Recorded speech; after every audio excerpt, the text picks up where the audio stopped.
There comes a moment in every believer's journey when patchwork won't do.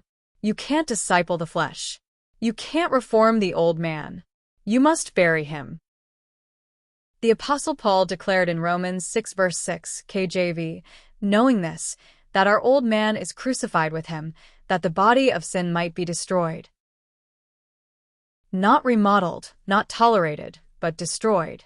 This is not poetic language. It's a spiritual demolition order. Many today are trying to walk in resurrection power while dragging a corpse behind them. They sing about freedom but still wear the grave clothes of compromise, addiction, and self-rule. But the gospel doesn't offer behavior modification. It demands a funeral. Romans 6 verse 4 KJV says, "Therefore we are buried with him by baptism into death." Baptism isn't a photo op, it's a burial. The water is the grave. The Spirit is the seal. To be born again, something must die. The old man, your Adam nature, your self-led blueprint, must be crucified.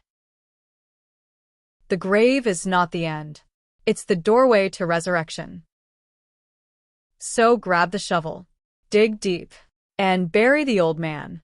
The new creation is waiting to rise. This is the cornerstone message, the spiritual rebirth that separates religion from relationship. You must be born again isn't a suggestion.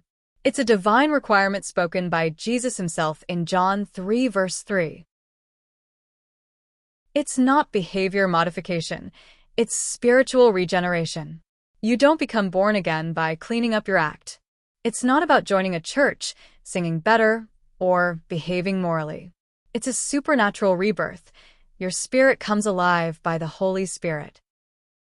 It's a work of the Spirit, not the flesh. Nicodemus asked, "How can a man be born when he is old?"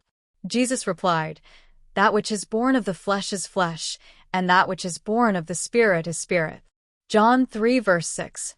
You must be born from above, not just improved but transformed. It's the only way into the kingdom. Jesus didn't say, unless you're good, or unless you're religious. He said, unless you're born again. This rebirth gives you spiritual eyes to see the kingdom and spiritual authority to walk in it. It begins with repentance and faith. Turn from sin. Believe in Jesus as Lord and Savior. Invite the Holy Spirit to make you new. It's not a formula, it's a surrender. It produces fruit that religion can't fake. A love, joy, peace, conviction, hunger for truth. A born-again believer doesn't just attend church, they become the church. They walk in discernment, authority, and intimacy with God. Don't let him haunt you. The old man will try to resurrect through guilt, habits, or identity confusion. But you're not a rehab project. You're a new creation. 2 Corinthians 5 verse 17 KJV, old things are passed away.